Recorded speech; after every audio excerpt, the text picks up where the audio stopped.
UFO 2 நிறுவனங்களும் ஆரம்ப காலகட்டத்தில் தயாரிப்பாளர்களுக்கு இலவசமாக படப்பிரதியை தியேட்டர்களுக்கு விநியோகித்தார்கள். அதற்கடுத்து 3000 ரூபாய் வசூல் செய்தார்கள் தயாரிப்பிடமிருந்து. ஆனால் இன்றோ 25,000 40,000 ரூபாய் அதிக கட்டணத்தை வசூலிக்கிறார்கள். எங்கள் படத்தை பார்க்க வரும் ரசிகர்கள் திரையரங்கத்தில் விளம்பரப்படுத்தப்படும் விளம்பரங்களுக்கு கிட்டத்தட்ட வருஷத்துக்கு 400 கோடி ரூபாய் வருமானத்தை எங்களுடைய பங்களிப்பை பிரித்து தர மறுக்கிறார்கள். ஆகவே அரசு, தமிழக அரசு தனியார் கேபிள் டிவி நிறுவனங்களை தனியாரிடமிருந்து தமிழக அரசை நடத்தியது போல் இந்த UFO டிஜிட்டல் நிறுவனங்களையும் தமிழக அரசை நடத்த வேண்டும் என்ற கோரிக்கையை முன்வைத்து இந்த உண்ணாவிரத்தை துவங்கியிருக்கிறோம். தயாரிப்பாளர்கள் இருக்கின்ற சூழ்நிலை, படம் தயாரிப்பது மிகவும் கடினமான சூழ்நிலையில் எப்படி வருவாயை கூட்டுவது, எப்படி செலவுகளை குறைப்பதன் அடிப்படையில் பல சீரிய முயற்சி தான் இந்த UFO அவர்களிடம் கலந்து பேசி முடிவெடுக்கின்ற சூழ்நிலையில் இது அனைவரும் புரிந்து கொள்ள வேண்டும் என்ற அடிப்படையில் ஏன்னா பத்திரிகையில் செய்தி கொடுத்திருக்கிறார்கள். அவர்களுடைய செய்திக்கு முரணாக அது அல்ல, உண்மை அதல்ல என்று தெளிவுபடுத்துவதற்காக உண்ணாநோக்கு நிகழ்ச்சி.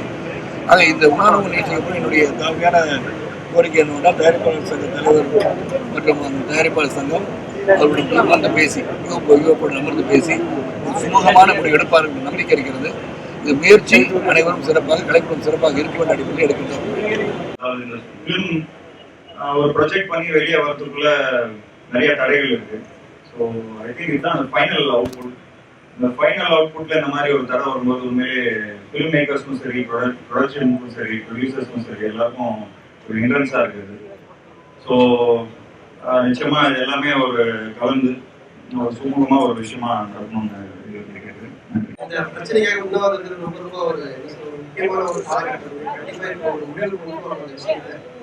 அதுக்காக தான் நடிகர்களாக நாங்கள் ஆரியா, ஜீவா வந்து எல்லாருமே வந்து சப்போர்ட்டில் காட்டும் அப்படின்னு டிஃப்ரெண்டாக இந்த உண்ணாவிரதம் வந்துட்டு ஒரு பெரிய லெவலில் ரீச் ஆகி ஒரு சொல்யூஷன் கிடைக்கும் அப்படின்னு நம்புகிறோம். இதுவாக வந்திருக்க எல்லாருக்குமே எங்கள் சார்பாக, நடிகர்கள் சார்பாக மனமார்ந்த எங்களுடைய நன்றியும் எல்லாத்தையும் தெரிவிச்சுக்கிறேன். நான் கொஞ்சம் எழுதி கொடுத்தா தான் பேசுவேன். எழுதி கொடுக்காமே பொது அறிவு அதிகம் ஆரியா. நம்ம ஒரு ட்ரெய்லர், டீசர் ஏதாவது ஒரு ஃப்ரெண்டோட படத்தோட அட்டாச் பண்ணா அது ப்ளே பண்றதுக்கு அவங்க வந்து charge extra. Even though I have the permission, அந்த படத்தோட அட்டாச் பண்றது பெர்மிஷன் இருந்தா கூட I have to pay separately. So it's becoming a very expensive affair. கண்டிப்பா இந்த எஃபர்ட் வந்து எல்லா ப்ரொடியூசர்ஸ்க்கும் ஒரு பெரிய ஒரு சேஞ்ச் வரும். ஒரு காஸ்ட் எஃபெக்டிவ் ப்ரொடக்ஷன் கிடைக்கும், ஒரு காஸ்ட் ஆஃப் ப்ரொடக்ஷன் கம்மியாகும். So I hope they do the best for the entire film industry and I'm very happy to be part of it. Thank you so much. நான் இன்னைக்கு பேசக்கூடிய சூழ்நிலையில இங்க வரல. எனக்கு உடல்நிலை சரியில்லை. சைனஸ்ல தொண்டை காய்ச்சல், தொண்டை வேற கரகரன் இருக்கு. நான் பேசுறதுக்கு இங்க வரல. தானு அவர்கள் எடுத்திருக்கக்கூடிய இந்த முயற்சி, தமிழ் திரைப்பட தயாரிப்பாளர் சங்கம் எடுத்திருக்கக்கூடிய இந்த முயற்சி வெற்றி பெற கடன் கொடுத்திருக்கக்கூடிய அத்தனை பேருக்கும் என்னுடைய வாழ்த்துக்களை தெரிவிப்பதற்கு மட்டும்தான் நான் வந்தேன். வாழ்த்துக்களை தெரிவித்து விட்டு நான் வாய் திறந்து பேச வேண்டும் என்று வரவில்லை. ஆனால் நான் என்ன இந்த தமிழ் திரைப்பட தயாரிப்பாளர் சங்கம் நினைக்கிறதோ, தமிழ் திரையுலகம் நினைக்கின்றதோ அது வெற்றி பெற எல்லாம் வல்ல இறைவனை பிரார்த்திக்கின்றேன். ஒரு காலத்துல ஒருதலை ராகத்துல நான் அந்த காலத்துல படம் எடுத்தலாம். இன்னைக்கு ஒருதலை காதல் படம் எடுக்கிற இந்த காலகட்டத்துல சொல்றேன், அன்னைக்கு இருந்த சினிமா இன்னைக்கு இல்லை. அன்றைக்கு ஒரு வருடத்துக்கு ஓடின படமெல்லாம் வந்தது. இன்னைக்கு சினிமா ஒரு வாரத்துக்கு ஓடுமான்ற நிலைமை இல்லை. 3 நாள் தான் சினிமா ஓடுன்ற நிலைமை. 3 நாள் ஓடின வெற்றி படம் சொல்லக்கூடிய இந்த சுமையில இன்றைக்கு சினிமா உலகம் செத்துக் கொண்டிருக்கின்றது. இன்னைக்கு திரையுலகத்தில் கஷ்டப்பட்டு படம் எடுக்கக்கூடிய திரைப்பட தயாரிப்பாளர்கள் வாழவில்லை. 240 படம் வருகிறது என்று சொன்னவுடன் திரையரங்கத்தின் உரிமையாளர்கள் ஒவ்வொரு படத்தின் போட்டியும் தூக்கி டெட்பாடியை தூக்கி எறிகிற மாதிரி எண்ணிட்டு இருக்கக்கூடிய இந்த சூழ்நிலையில பணம் போட்டு படம் எடுக்கக்கூடிய தயாரிப்பாளர்கள் இன்றைக்கு தெருவில் நிற்கக்கூடிய சூழ்நிலை. இதுல எல்லாம் ஒரு படம் 100 நாள் ஓடுதுன்னு, 50 நாள் ஓடுதுன்னு தயவுசெய்து விளம்பரம் கொடுத்து உங்களை ஏமாற்றிக் கொள்ளாதீர்கள். 100 நாள் அதிக நாள் 125 நாள் விளம்பரம் கொடுக்கக்கூடிய டீலா என்று சொல்றேன். உங்களுக்கு என்னோட ஒரு சாமையான கோரிக்கை. முன்னெல்லாம் 350 நாள் ஒரு வருஷம் ஓடுனா பொன்விழா என்று சொன்னார். 175 நாள் ஓடினால் வெள்ளி விழா என்று சொன்னார். 100 நாள் ஓடினால் வெற்றி படம் என்று சொன்னார். மலையாளத்திலே கேரளாவிலே 25 நாள் ஓடினால் வெற்றி படம் என்று அந்த காலத்தில் சொன்னார்களே, அதை போல தமிழ் திரையுலகத்திற்கு இந்த மேடையிலிருந்து ஒரு 1980 ஒரு தலைநாகம் என்ற படத்தில் எந்த கதாநாயகனோ கதாநாயகியோ எந்த திரைப்பட உலகத்தின் எந்த பலமுமே இல்லாமல் ஒரு மயிலாடுதுறை என்ற ஊரிலிருந்து புறப்பட்டு வந்து கதாநாயகனும் ஒரு டூயட் கூட இல்லாம கதாநாயகி கடைசி கட்டத்துல கிளைமாக்ஸ் வரைக்கும் பேசாத ஒரு திரைப்படத்தை எடுத்த ஒரு முன்னோடியா சொல்ற. இனிமேலுக்கு 25 நாள் ஓடின ஒரு படம் வெற்றி படம், அதுதான் வெள்ளி விழா படம். அதற்கு மேல ஒரு 100 நாள் ஒரு திரைப்படத்துல திரையரங்கத்தில் ஓட்ட வேண்டும் என்பதற்காக உங்க பாக்கெட்டில் இருக்கிற பணத்தெல்லாம் கொடுத்து பாடடிச்சு வீணா அடிச்சு விளம்பரப்படுத்தி ஏமாறாதீங்க.